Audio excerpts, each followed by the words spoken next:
துளி YouTube channel அன்பர்களுக்கு வணக்கங்கள். நான் உங்கள் சீனிவாச நடராஜ பார்த்தசாரதி. இப்போ நாம் பார்க்க போகிற பதிவு திருமணம் சம்பந்தப்பட்டது. அந்த காலத்தில் திருமணம் பண்ணும்போது நிறைய திருமணம்லாம் உறவில் தான் நடந்தது. அந்நியத்தில் பெரும்பாலும் நடக்காது. ஒருத்தருக்குள்ள ஒருத்தர் ரொம்ப க்ளோஸாக இருப்பாங்க, கல்யாணம் பண்ணிக்குவாங்க. அதுதான் வழக்கமாக இருந்தது. ஆனால் அது நாளடைவில் விஞ்ஞான முறைப்படி இந்த மாதிரி ரொம்ப க்ளோஸாக பிளட் ரிலேட்டடாக ரொம்ப க்ளோஸாக கல்யாணம் பண்ணிக்கிட்டா குழந்தை பிறக்கிறதுல சிக்கல் வந்துட போதுன்றதுக்காக விஞ்ஞான முறைப்படி கொஞ்சம் புரிய வச்சதுனால தற்காலத்தில் திருமணங்கள் மாறி அமைகிறது. அதாவது ரொம்ப டிஸ்டன்ஸ் ரிலேஷனாக இருப்பாங்க, ஒரே கேஸ்டில் இருந்தால் கூட டிஸ்டன்ஸ் ரிலேஷனாக இருப்பாங்க, ரொம்ப க்ளோஸாக இருக்க மாட்டாங்க.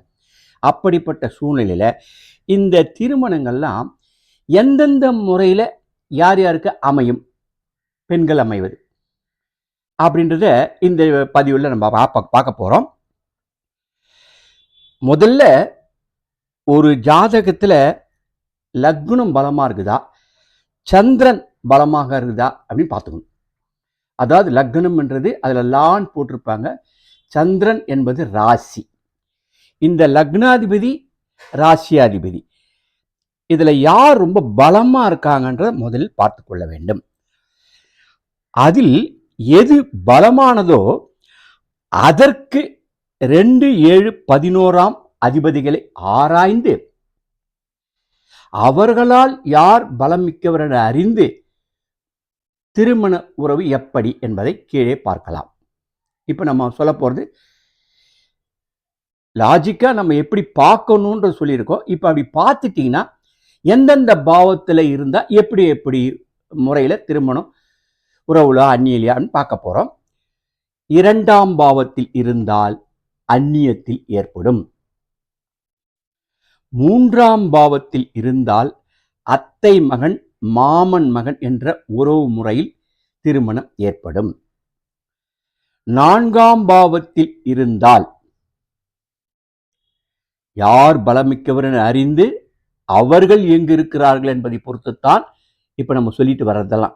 அதனால 4ஆம் பாவத்தில் பலமிக்க அவர்கள் இருந்தால் தாய் வழி தூரத்து உறவு அமையும். 5ஆம் பாவத்தில் இருந்தால் காதலித்து திருமணம் செய்து கொள்வார்கள்.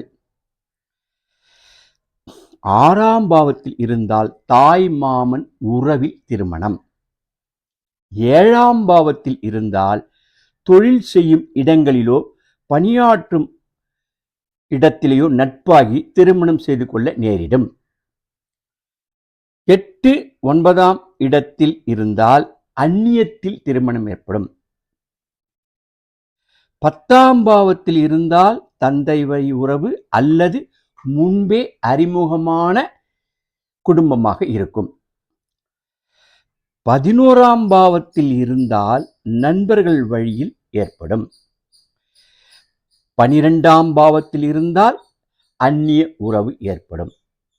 ஸோ இப்போ நம்ம ராசி லக்னத்திலிருந்து பார்க்கும்போது யார் பலமிக்கவர்கள், ராசியாதிபதியா லக்னாதிபதியா, அவர்கள் யார் பலமிக்கவர்கள், 2, 7, 11ஆம் அதிபதியில் ஆராய்ந்து அவர்களில் யார் பலமிக்கவர்கள் என்பதை அறிந்து இப்போ நம்ம சொன்ன விஷயத்தெல்லாம் நீங்கள் பார்த்தீங்கன்னா அதில் எந்தெந்த முறையில் பெண்கள் ஏற்படுவார்கள் என்று இப்போ சொல்லியிருக்கோம்.